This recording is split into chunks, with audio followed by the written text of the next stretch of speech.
Hi, it's Steve. Today we'd like to show you how to change the middle spray arm on your dishwasher. It's a really easy job. All we're going to need is a 1/4" nut driver. Let me show you how we do it. Now, to do this repair, it is easier if we take that upper rack completely out of the dishwasher. So we begin by removing the rack stops.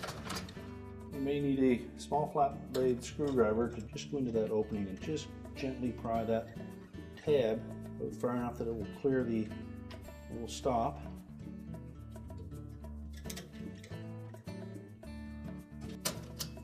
And then pull the rack stop off the end. Do the same for both sides.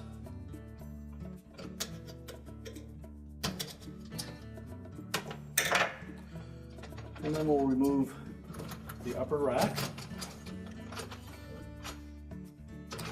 Slide the rails back into the dishwasher and close that up. And then we can put that on a suitable work surface and remove the middle spray arm.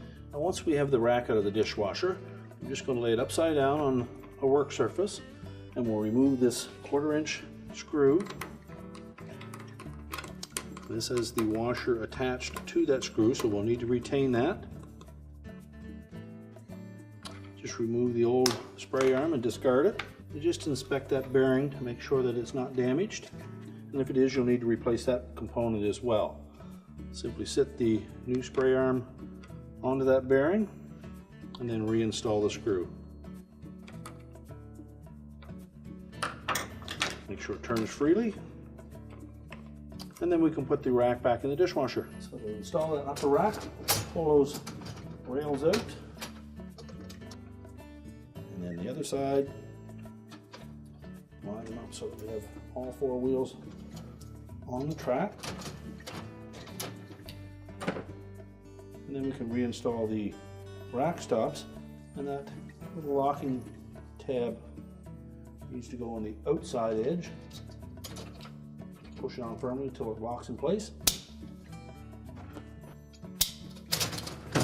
Push that rack in completely. Set the bottom rack in. And our repair is complete.